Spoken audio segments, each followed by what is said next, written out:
Thank you very much. Mr. President, distinguished members of the Human Rights Council, Excellencies. As I complete my first three-year term as Special Rapporteur on violence against women and girls, I'm overcome with a feeling of deep concern. Actually, concern may be an understatement, as it's a feeling that actually keeps me up at night. Today, there is no doubt that women and girls globally are at a crossroad.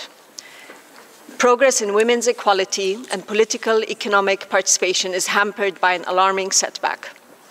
Hard-won rights that we have all taken for granted have regressed significantly.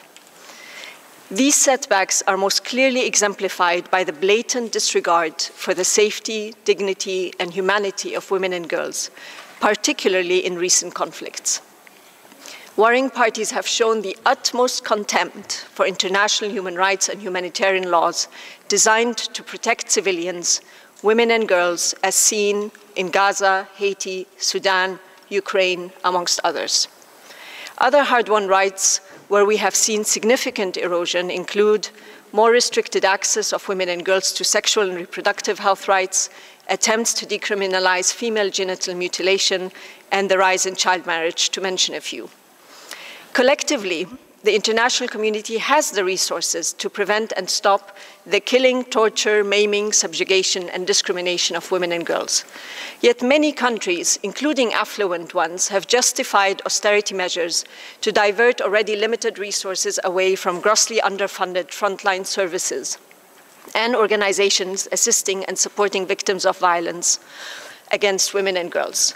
It is unacceptable that resources are found and used to fuel merciless wars, but not to save lives of women and girls. What is most concerning is the continued push in some countries to erase women altogether as a specific group in society. This situation is, of course, particularly pronounced in Afghanistan, where women continue to be erased from public life, and where we have just reached the grim milestone of 1,000 days of women and girls being denied secondary and tertiary education.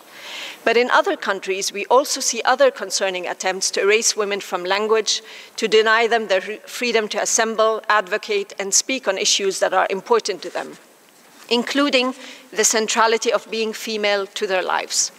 In the face of such worrisome setbacks, it is imperative that relevant human rights mechanisms and bodies, such as also the Commission on the Status of Women, be revitalized to take stock of the global situation and to improve prevention and response. We cannot miss the opportunity that Beijing +30 offers to step up action to end violence, including to consider a proposal by 4 countries to adopt an optional protocol to the CEDAW Convention specifically dedicated to ending violence against women and girls. Also, continued support to international, regional, and national human rights mechanisms striving to ensure the equality of women and girls will be key, including to my mandate, which commemorated its 30th anniversary this year. The financial crisis at the UN has furthermore undermined my capacity and that of other procedures to act and engage with all of you and to provide the much needed expertise. And I call on you, I appeal to you to reinstate your financial and political commitment to special procedures and to my mandate. Mr. President, distinguished guests, distinguished delegates, today I present to you my report on prostitution and violence against women and girls. This Honourable Council often refers to the inherent right of all humans to their humanity and their dignity, irrespective of any considerations, including sex. It also rightly refers to the duty of states not to leave those that are the most vulnerable and the most excluded behind. And prostituted women and girls constitute some of the most marginalized, violated, yet forgotten groups in society. It is clear that the system of prostitution entails severe human rights violations, including physical, psychological, and economic violence. It results in grave human rights violations such as torture, inhumane and degrading treatment, and infringes upon the right to safety, dignity, privacy, health, freedom of movement, and the right to family. Given these realities, I have come to the conclusion that prostitution cannot be described as work. As one survivor has told us, no work involves a customer performing acts inside of an employee's body. This horrific reality affects millions of women and girls and is a human rights crisis, begging the question of why it has never been recognized as such. Given the grave denial of basic human rights of victims and survivors, we must resist every attempt to sanitize the harmful realities of prostitution, especially by using terminology that is neither human rights-centric nor does it reflect reality. None of us in this room would willingly accept such a reality for ourselves, our daughters, our mothers, our sisters. If given, however, no other options, and under the situation of duress and coercion, we may find ourselves with no choice but to accept such a life. It's high time that we recognize prostitution for what it truly is, a system of violence, exploitation, and abuse.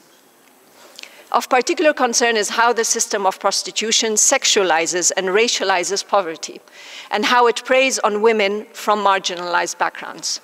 These structural inequalities that predominantly affect women and girls must be addressed.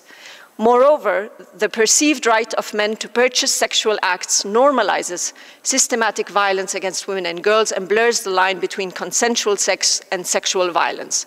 This normalization has far-reaching impact on shaping the sexual expectations and behaviors of men and boys. It also results in girls being severely distressed by their pornification and sexualization, constantly actually, particularly in pornography. Following an extensive review of legal and policy models presented in the report, I advocate for an abolitionist legal framework. States have a responsibility to protect and assist victims in a gender-sensitive manner. States should decriminalize prostitution for women and girls, treat them as victims of a cruel system of exploitation and abuse, and provide comprehensive support and exit pathways. Simultaneously, they must criminalize the purchase of sexual acts and take stringent actions against pimping. Anti-trafficking policies that create an artificial distinction between forced and free prostitution should not be misused. In conclusion, victims of this vicious system of prostitution have endured too much violence, and we must spare no time nor effort to reverse the tide. Action must be comprehensive and it must be bold. It must be victim-centered and it must be sex and gender responsive. And it must be taken and led by states who continue to have the primary responsibility to protect and assist victims. And finally, I also present the report to my official visit to Poland, which took place from the 27th of February to the 9th of March in 2023. I take the opportunity to thank the government of Poland and all stakeholders I met with for their hospitality and their excellent cooperation before, during, and after my visit. Poland has no doubt made notable advancements in gender equality, particularly in promoting women's economic independence and reducing the gender pay gap. Legal reforms have broadened the definition of domestic violence to encompass sexual and psychological, economic, and cyber violence. At the same time, I have observed considerable obstacles that women and girls in Poland face in accessing sexual and reproductive health rights, as well as restrictions on civil society and women organizations working on sexual reproductive health rights, gender equality, LGBTI, and migrant rights. Furthermore, and while I acknowledge the immense hospitality that Poland has shown towards refugee women and girls from the Ukraine, it is important that non-Ukrainian women and girls who need international protection are able to find that protection in Poland. They too should be given also adequate assistance and support. Thank you, Mr. President. Thank you, honorable delegates.